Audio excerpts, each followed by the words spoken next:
Hi, everybody. This is Julissa. Thank you so much for listening to this podcast.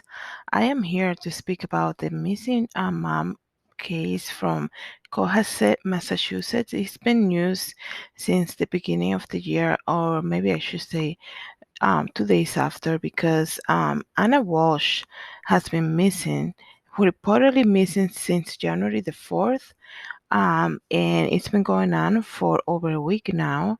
Today is January the 12th, the day that I'm making this podcast. But I wanted to bring attention to this. This past Sunday, I was like searching about information about her. I learned she was missing, right?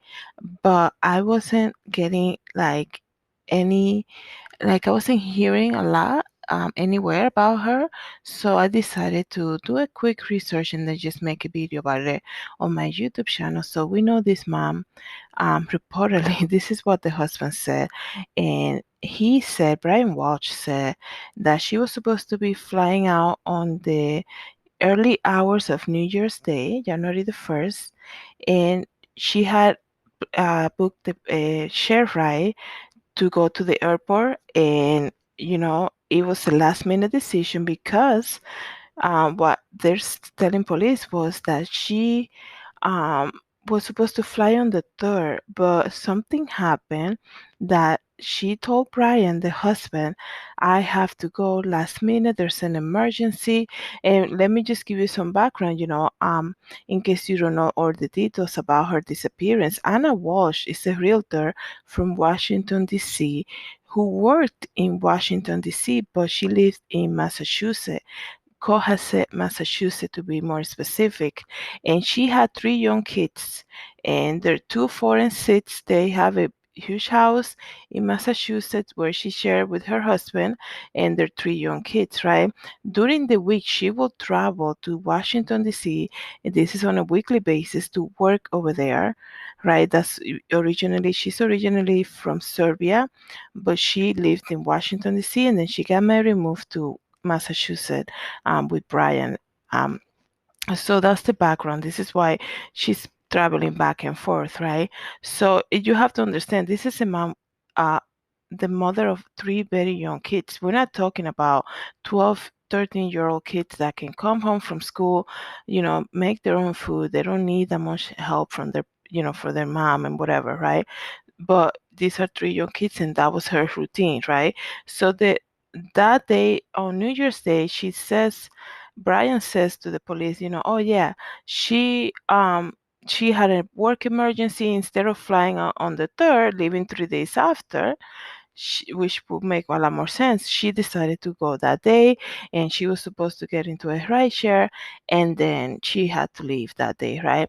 So the crazy thing about that is that the only way that police learned about her disappearance for the first time was one of the co-workers from Washington, D.C. are saying, "Where is Anna? We haven't seen her. She's not here." And then after they reported her missing to the police, then Brian, the husband, decided to do the same, which is already so strange. You have to understand why I think that's strange, right? I think anybody listening to this book can make sense. You have your wife who just celebrated New Year's Eve with you and your family. You are the father of 3 kids, young kids, right? Your wife is leaving early morning for an emergency, work emergency, and there is no um you telling her, hey, when you get to the airport, let me know. I want to make sure that you're safe. When you get to DC, let me know as soon as possible. I don't know if she stayed at a hotel or whatever, right? There's no like that concern from him. Like, I want to make sure you get there safe. Let me know how everything worked out with the work emergency, anything. I believe that a marriage will have that type of communication. Yeah, I'm not married, but hopefully, when I get married, that will be, if I don't have that type of, concern for my husband, that would be a big red flag. I think anybody can relate. Like, you're leaving early morning, last minute decision because of work emergency, and your husband is saying, it's not calling like everybody like 2 hours after and be like, she left and I don't even know if she's at the airport, what's happening.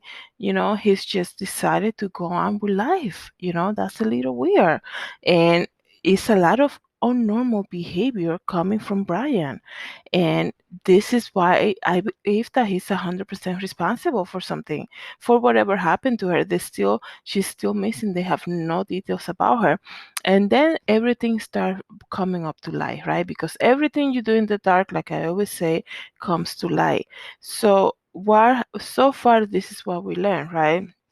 Um, Apparently, you know, on December 28 and 29, between those days, um, Brian and Anna were selling assets, right? They're selling cars, they're selling their condo that they rented for, they had great tenants for 4 years, and the tenants are saying out of nowhere, Anna's demeanor changed. They're selling stuff. They're telling them that they're selling the condo, which sold, by the way, their condo in another city nearby sold in 8 days. So a very hard property market. But you have to understand too, you're not just dealing with regular sellers. Like Anna, that's what she does for a living. She's a realtor. So it sold in 8 days, with the above asking price. I think they were asking for 199, and it sold for 220,000, right? So they have all that transaction from the Excel, right? And then she's selling all cars, right? She got they got that. So I believe that, she's telling her family. That's the other thing. She's telling her family and friends that something great is gonna happen in the new year. So everybody, I do believe that everybody's always looking something for the new year. I love New Year's, New Star, all of that stuff. But this family, specifically Anna, was getting ready for something new that happened. She told her family in Serbia that it's a big surprise that was going to happen in 2023. So when you see that, when you see people selling stuff away, when you see people getting rid of, commitment, like selling the condo that they rented for 4 years, things like that. Somebody's moving somewhere. Okay, somebody's going somewhere. But you have to understand, this is what the tricky part about this whole case is. Brian Wash is under house arrest for a fake painting that he sold on eBay for $80,000. So how insane is this case that you have a family where the mom travels on a weekly basis to a different city and leaves their 3 young kids with the dad who's under house arrest? And I find it also very strange, guys. Not trying to pass judgment on anybody, right? But you have to understand, it's not a lot of men who are gonna be okay and be like, okay, go do your thing in DC. I'll stay here with the kids, right? I'm under house arrest, whatever. Like maybe the first 2 weeks it shouldn't be an issue, but eventually it will be an issue because kids that young need their parents, like all the time. My mom has been babysitting for a long time, all up until she got sick. I know, anything can happen with kids that age. They one day they're fine, the next day they're having cold symptoms, whatever, right? So you gotta go to the doctor, you gotta go back and forth. They have stuff after school. You have to be a parent, right? So things happen, and she's away in a different city. And not only that, I think for this family had a very strange arrangement, right? Because everybody knows, she had a lot of friends, but she worked in DC. So mostly of all of her friends were over there, right? And she lives in Massachusetts with her family.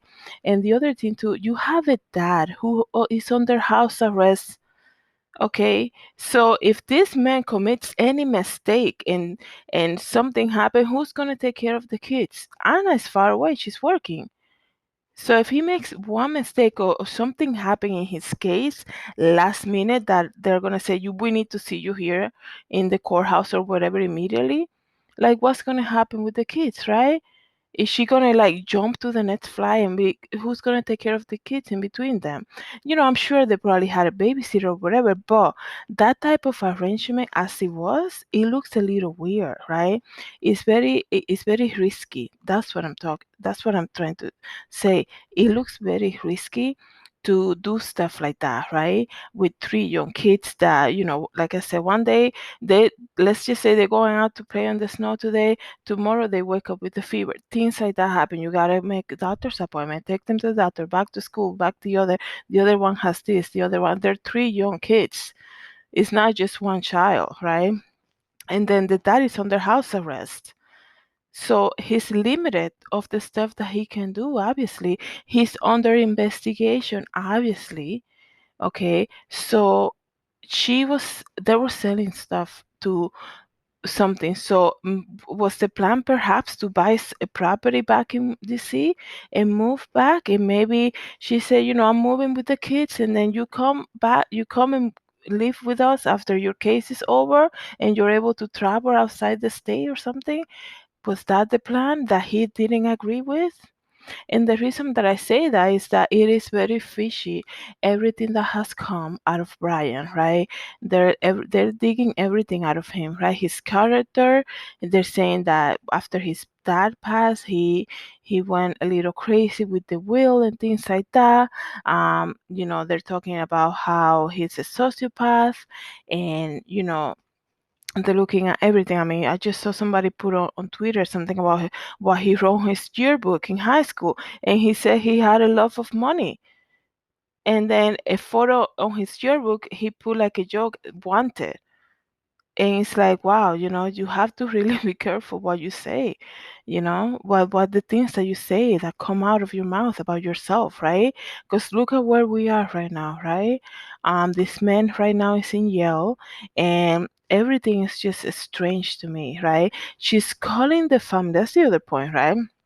So she's calling her family in Serbia the day New Year's Eve, right? And she said, "Mom," the mom said she's pleading with her to get here on the first. She's pleading with her mom. Like, are you kidding me? What is going on? That tells you a couple things, right? Anna didn't really have that much support in Massachusetts, right? Anna was getting ready for something and needed some type of support. And maybe, she wrote a letter when Brian got in trouble in 2018 about selling paintings, fake paintings.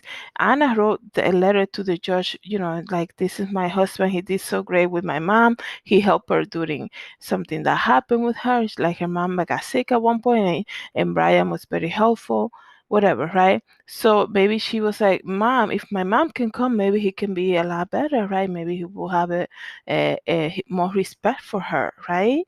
Because people behave differently. We all know that there are people who change. They can be arguing with you in the car. The minute somebody comes along, hi, how are you? Everything is sweetheart. Everything is happy. Because people live a fake life, right? People are so afraid that other people will discover who they truly are behind closed doors, right? And a lot of the people that are so afraid to be seen behind closed doors are the people that have a different personality behind closed doors. So when somebody's in an abusive relationship, they always try to make everything happy dally, right? And by that I mean not trying to offend anybody, because we know he has a temper, let's just say, right? If you know somebody has a temper, the last thing you want to do is offend them. If you want to celebrate New Year's Eve and be happy and you cannot wait for 2023 because you're planning perhaps to live with the kids and everybody, you want to make sure you have somebody there who's going to be kind of like the shield, that he never behaves like that when my mom's around. Might as well just get my mom here so that he can behave and take the news as it is and not be a huge problem. It could be anything, right? All I'm saying that it's strange that for Christmas and New Year's people plan. This is not a trip that you just be like, oh, can you come here for Christmas? If somebody's inviting you last minute for a Christmas celebration or for a New Year celebration, either somebody cancels on them or something crazy is going on, right? Because a last minute invitation for a Christmas or a New Year's event, a lot of the times people is because somebody's afraid that they could be lonely or something strange going on in their life, in their personal life, or somebody cancel on them and they just want to feel, the spot. And I think in this case, obviously, she's reaching out to her mom. She was concerned about something. Her mom said she was pleading with her to come the next day on New Year's Day from Serbia. Okay, so that's a big red flag, right? So I do believe that it's some type of disagreement happened. Okay. she wanted probably to run away. She had I mean, looking at her Instagram, and anybody can go ahead and look at Anna Walsh Instagram at right now. You can see her in DC, and you see her happy. All her friends worship this and seminars and group meetings, and she's a leader over there in in the company. So when you go from that, this is always a problem because when you come home, the last thing you want is trouble, right? Home should be the safe place for everybody, right? The last thing you want to come home after having fun and not having fun, but having like a good work ethic and being a great leader and being praised for the work you do is to come home to your husband being on house arrest, probably complaining that he has to stay with the kids all week, and then everything will like crumble to the floor because when you leave something like that, when you live a life like that, somebody's not going to be happy because the shared responsibility concern is going to come up at some point. It's just meant to happen. There is no husband that's going to be like, oh, do your thing every day, 5 days a week, every week, and I'll stay here with the 3 young kids and take care of everything. Like it doesn't make sense. That is not normal behavior. Another non-normal behavior that you see from this case is Mr. Brian Walsh misleading police. So this happened Sunday. He's misleading police. The police had enough. He said he didn't hear about her this, and he only went out to get ice cream for the kids, and then they found out he actually went to Home Depot to buy $450 worth of cleaning supplies. That's another red flag, right? Like, who buys $450 worth of cleaning supplies? Like, are you like a painter? Are you remodeling a home or something? Like, with $50 right now, you can buy enough supply to clean the entire house at the Dollar Tree. Okay? Because you can say, oh, maybe they have 3 kids, they need a lot of cleaning to do. Yeah, $50, not $450, and not at just like a regular store.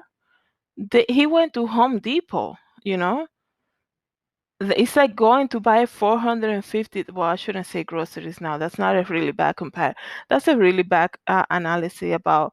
I was gonna say going to buy $450 worth of food. Like, no, because right now we all know the prices are crazy. But you guys understand my point, right? It is not normal behavior for your wife to disappear, and the day after you're gonna go buy $450 worth of cleaning supply, right?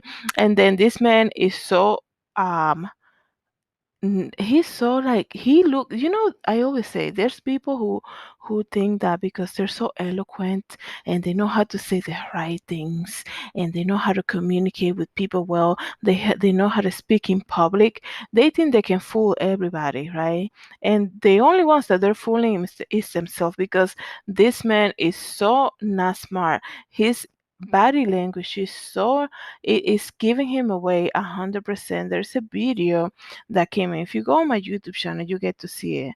Or no, I'm sorry, I put it on my Facebook page, right? Because it's not my video, so I cannot repost it on YouTube. But you can see him at a juice bar 2 days after the wife disappeared. He's buying juice at this establishment over there in Cohasset, and this man is just looking around like I'm laughing because it's so ridiculous. His body language is giving him away, right? He's looking around, pacing through like. Does anybody know? Like, it's almost like somebody's gonna say to him, "I know what you did last summer," type of thing. He's just looking around like trying to act normal but looking so abnormal at the same time. It's so crazy. So let me, before I run out of time, the other thing too about this whole case is that you know then he's misleading police and he gets arrested for misleading police, not really for any other charges, right? And this man, this is the biggest slap in the face that I felt about this whole case. Forget everything, whatever people can say, that he's crazy, whatever.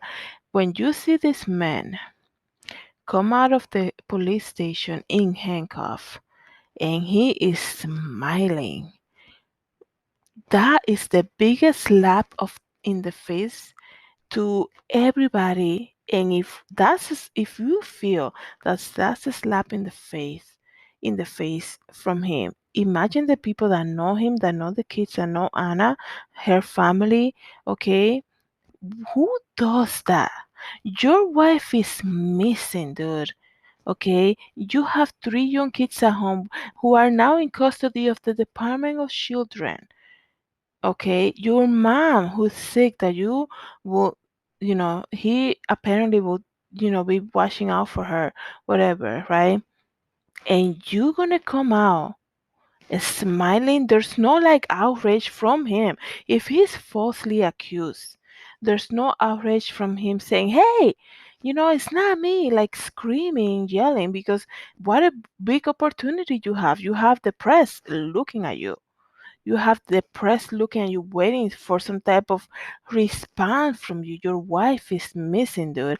Your three kids are being taken away. And you're gonna come out smiling? That was the biggest slap in the face. I couldn't believe my eyes. I had never been so shocked about a case before. Um, and that, like I said, he's the most non-smart person acting like he's smart because he's a con artist selling art, you know, and selling art and living under house arrest, right? Embezzling money from his dad's will, right? Having a wife that works, and now she probably wanted out. I mean, who, like, are you kidding me? And then the last piece, guys, because I just learned about this, right? I just learned about this like 5 minutes before I started recording this. So apparently in 2014, because this is the thing about life, right? People always show you who they are. I'm not trying to blame anybody here. Okay, and I understand that love is blind. Okay, that society put pressure on people to get married and have kids. That's the reality. Okay, a reality that I felt in my life too, especially in the Hispanic community. Okay, especially in the Christian community in the church. Okay, there's never any type of you know, something, for people who are single. It's always so hard to find some type of connection, right? Um, but anyways, before I get off topic here, all I'm saying is that people will always show you who they are. Like I said, this whole idea that you have to get, somebody that has a bad temper, you always have to keep them happy. That's a toxic person that cannot control their emotions, and they need to do something about it, or you need to get out. Because at the end of the day, guys, like God can change somebody only if they want to. But if people are like, this is who I am, I have a bad temper, this is who I am, deal with it. Well, I'm leaving. Like, you don't want nothing to do with that, right? So, what I found out was that in 2014, there was a police report in Washington, D.C. from Anna Kinnep. That was her name before she got married, right? Her family name, Kinnep, I think is Knipp or NIP. KNIP, I believe. She filed a police report against Brian because he made, this is 2014, guys, before they even got married. She called the police and made a report about him saying he threatened her on the phone, saying that he was gonna kill her and her friends. And this happened in 2014, and 4 years after they got engaged and got married. And now this is the present right now. He's in jail right now because he misled police about the disappearance of his wife, and their three children are being taken away and living now with Department of Children and Families. And Anna is missing, and nobody knows where she's at. Let me know what you guys think about this case again. Um, we're praying for a safe return for her. I really hope so, even though the evidence is going like every other case we know, every other Shannon Watts, Lacey Peterson. Um, it seems to be going the ball seems to be rolling the same way. So let's just keep the family in prayer. And God bless everybody.